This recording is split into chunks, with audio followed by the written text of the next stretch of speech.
नमस्कार, Ebix cash और CNBC आवाज के स्टूडियो से आपका स्वागत है। आपके साथ मैं हूं विपिन भट्ट और आप देख रहे हैं कंज्यूमर अड्डा। और आज बात हो रही है क्रिप्टो करेंसी की, क्योंकि इस वक्त देश में क्रिप्टो करेंसी को लेकर काफी हलचल है। जी हां, पहले महीने की शुरुआत में आरबीआई ने इस पर बैठक की, उसके बाद प्रधानमंत्री ने हाल ही में इस पर बैठक की और उसके बाद संसद की स्थायी समिति, वित्तीय मामलों की स्थायी समिति ने इस पर बैठक की है। उससे पहले आरबीआई, वित्त मंत्रालय, गृह मंत्रालय, इन्होंने इस पर संयुक्त परामर्श किया लंबे वक्त तक, और तमाम स्टेक होल्डर्स जो हैं और विशेषज्ञ जो हैं उनके साथ लगातार बातचीत जारी है। तो इसका मतलब ये हुआ कि जब इतने ऊंचे दर्जे पर, इतने ऊंचे लेवल पर इस पर लगातार बैठकें हो रही है, लगातार बातचीत हो रही है, कहा यह भी जा रहा है कि संसद के शीतकालीन सत्र में इस पर एक विस्तृत विधेयक भी आ सकता है, तो इसका मतलब यह है कि देश में क्रिप्टो करेंसी को लेकर माहौल गंभीर हो रहा है। सरकार इसके बारे में कुछ सोच रही है, क्योंकि सबसे बड़ा सवाल इसे लेकर यही था कि आगे चल के इसका भविष्य क्या है। तो आज इसी पर करेंगे बात कि क्या अब इन सब बातों के मद्देनजर बहुत सारे ऐसे लोग जिनके मन में इच्छा तो बहुत थी कि इस नए एसेट क्लास में निवेश किया जाए, इसको समझा जाए, लेकिन डर लगता था कि इसका आगे होगा क्या, तो अब यहां से क्या तस्वीर बनती हुई दिख रही है, उस पर करेंगे बात। हमारे साथ कार्यक्रम में जुड़ रहे हैं फिनलॉ कंसल्टेंसी के additional director PM Mishra, DeFi 11 के सीईओ रितम गुप्ता और उनो कॉइन के सीईओ सात्विक विश्वनाथ। आप सभी का बहुत बहुत स्वागत है। तो शुरुआत हम मिश्रा साहब आपसे करते हैं। जैसा मैंने जिक्र किया कि लगातार इस महीने के अंदर 3 बड़ी उच्च स्तरीय बैठकें, जिसमें से एक तो खुद प्रधानमंत्री ने ली, बाकी आरबीआई और फिर संसद की स्थायी समिति वित्तीय मामलों की।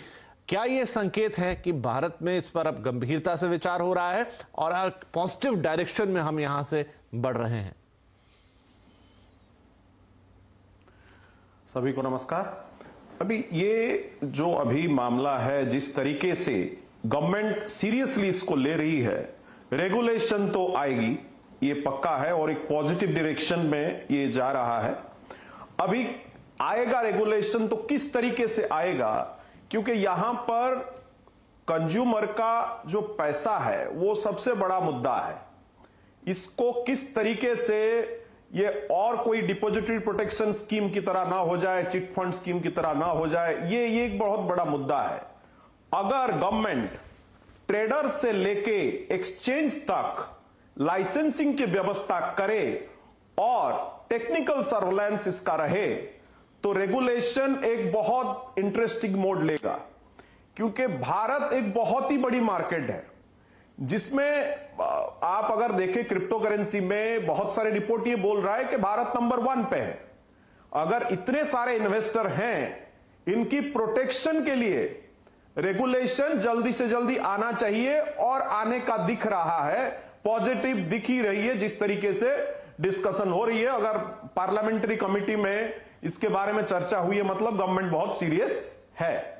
जी, तो अगर हम मेजर कंसर्न्स की बात करें तो क्या कंसर्न उभर कर आ रहे हैं? पार्लियामेंट्री कमेटी में भी यही बात निकलकर सामने आई, बैठक में प्रधानमंत्री की बैठक से भी यही संकेत मिले कि उनको सबसे बड़ी चिंता है कि इसका मनी लॉन्ड्रिंग के लिए इस्तेमाल ना हो, किसी तरह की टेरर फंडिंग के लिए इस्तेमाल ना हो, निवेशकों के हित, जैसा आपने कहा, क्योंकि फ्लक्चुएशन बहुत ज्यादा है इस करेंसी के अंदर, तो वहां निवेशकों के हित की हमेशा चिंता रहेगी, खासतौर पे छोटे निवेशक अगर इसके अंदर आते हैं।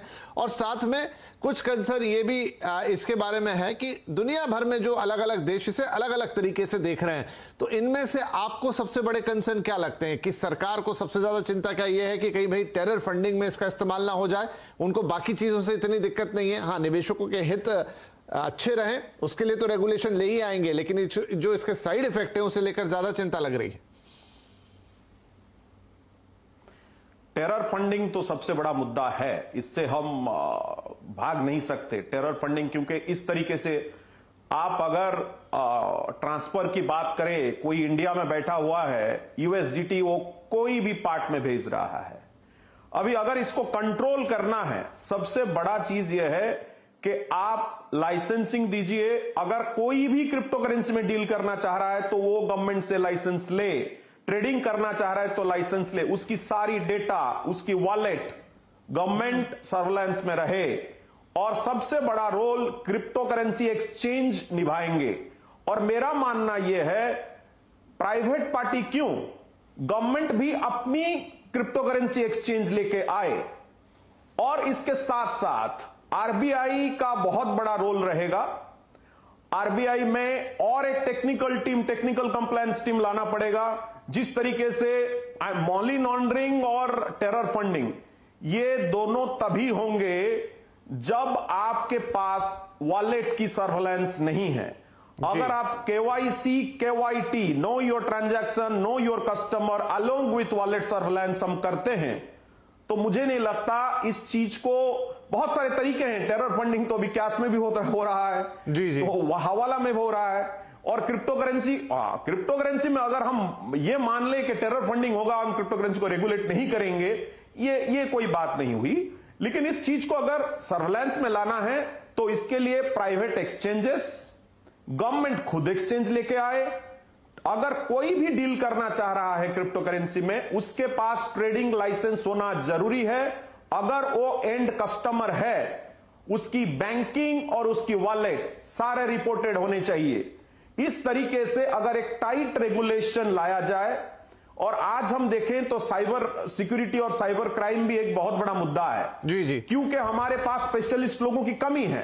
क्रिप्टो करेंसी के लिए एक स्पेशलिस्ट टीम चाहिए जो नेशनल और स्टेट लेवल में काम करे, तब जाके इस चीज को कंट्रोल किया जा सकता है। अदरवाइज रेगुलेशन बन के भी उसका कोई फायदा नहीं होगा, ये मेरा मानना। जी, रितम जुड़ गए हमारे साथ। तो रितम, जब हम रेगुलेशन की बात करते हैं तो किस